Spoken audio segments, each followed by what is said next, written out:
is our favorite bands are never the big pop bands. It's the stuff that's full of integrity and inspirational aspects. Bands like Budgie, bands like Cactus, bands like Blood Rock. These are not pop bands. These are underground metal bands. The vast majority of what metal is about exists in the underground. And every once in a blue moon, a Metallica will come, an Anthrax will come, a Megadeth will come. But beyond that, there's thousands of bands that actually are steering and taking metal through the ages. And that happens on the underground. Anvil happens to be a representative of that aspect. And you're right, it could be about a lot of other bands, but it was about Anvil. But with the name Anvil, which is like, it must have happened before it all happened, because otherwise the name would have been used way later on. Yeah. But we used the name Anvil, which is a hunk of metal which you use to bend and shape metal with. Yeah. This was what we chose as our moniker and our name to begin with. It must have existed to begin with. It couldn't be a better prime example to be used for a movie than something like that. So all these little different elements are the reasons why it's worked. Plus the good karma. We've always been good to our fans. Our fans are number one. And that is really, really the heart and soul of it. When we met the director, he was 15 years old in 1982. He made his way into a club in London, England, called the Marquee, which is where Led Zeppelin played, The Who, you name it, they played there. He made his way into the club underage and right backstage. He began a conversation with Robb, and being a drummer himself, he poured his heart out with love to Robb, and it really hit home with us. What we then went and did is we thought, let's give this kid what we would have wanted when we were 15. We were his favorite band. Let's take him out on the road. We found out he had relatives in Canada, where we come from, and he starts showing up. Well, we took him out on the road. We made an impression on this kid that lasted a lifetime. He went out and became a screenwriter, but not just a typical screenwriter, a screenwriter for Steven Spielberg. Yeah. That's really serious, man. He got in touch with me in 2005. I hadn't seen him in about 20 years. I show up to LA, which he paid for and sent for me and had me come down. It was unbelievable. I look at him, and it's like, you're the same kid, the same sparkle, the same spark, the same entity was there, but it was in a man's body growing up. It was amazing. We, of course, as if not a second had ever gone between us. It was as if time disappeared.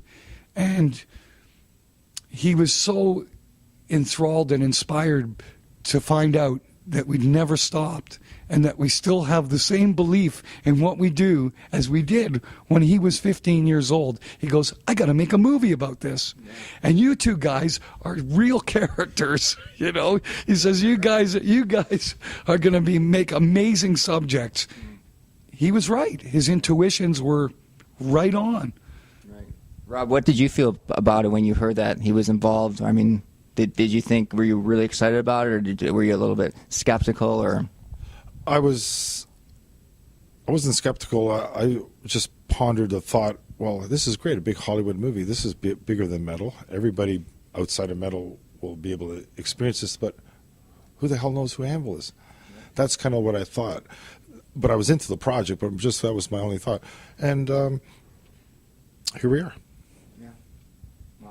Well, let's. I could talk all day about the movie. It's so fascinating. But one of the main things about the movie was the promotion of your CD that you're working on, 13, which, by the way, is a killer CD. You guys, I really think is the best of your career. Rob, your drumming is again amazing. Lips, your riffs. I just don't know how you come up with this stuff constantly. You know, album after album. I love the song 13. It's a great song. I especially like the song of Could've, Should've, Would've. Did I get that right? Or, Shoulda, woulda, coulda. okay, that song has a very Motorhead vibe to it, and I was wondering if was that song. Did you write that in reference to the time, or as a reference to the time you almost joined Motorhead, or? Well, no, it's actually it's what it is. It's going. It's my philosophy of life. Mm-hmm. You should never have to say shoulda, woulda, coulda. You should have no regrets. Everything that you do, you make the decisions for a reason. You stick with those things, and you should not have regrets. And that's what I was really trying to say. The Motorhead overtones, we love Motorhead. Yeah. They're in our blood, man. It's part of what we are.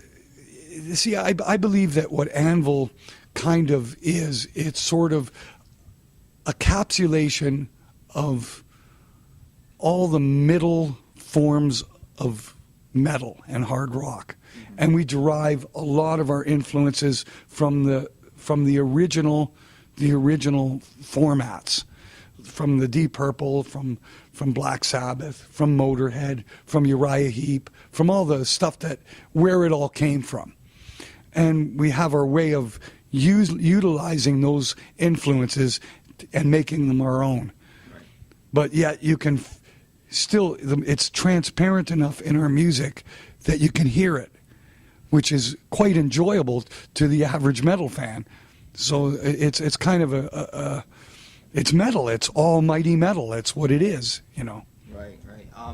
Now, what are some of your future plans? I heard a rumor that you guys were going to be in the movie The Green Hornet. Is that true, or? Absolutely true. It comes out, I think, this summer. Yeah, we're at Anvil, the band, performing in a scene in the Green Hornet. I don't want to give away what's going to happen. Yeah, there's no sense giving it away. We'll all wait for people to see it. But what happened was Michel Gondry, the director of the movie, came to the premiere, the same premiere that Dustin Hoffman showed up, and he came up to Sasha and he goes, "I'm going to throw away my cameras and start all over again." He was like so blown away. Right. And about 3 weeks later, he decided, I'm going to get that band in the movie. And he did. And pretty amazing. Wow. It's just unbelievable. I mean, I've been following metal for like 30 years now, and I've never seen anything like this. It's just totally incredible. I mean, your perseverance. Yeah, but it's always a miracle when a metal band makes it. You got to face it. Metal is not for everybody. We all know that. That's why the metal fans are it's such a tight-knit little family, the whole thing.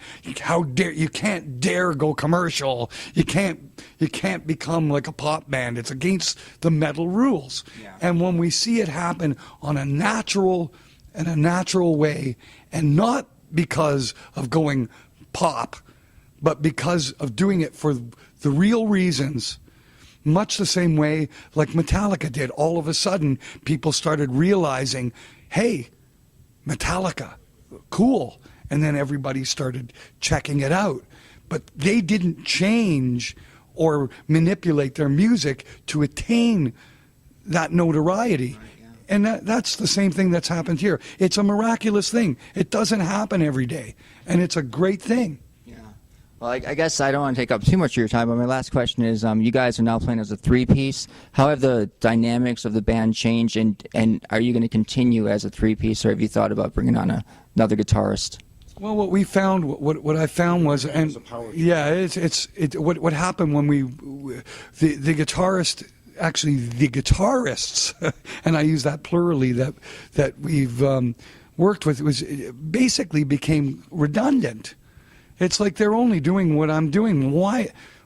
And initially we were doing it because we needed a second singer, and we needed for backup vocals, and that's particularly the case with Dave Allison, because Ian Dixon didn't sing, so we hired a second guitar player to do the singing, the backup vocals.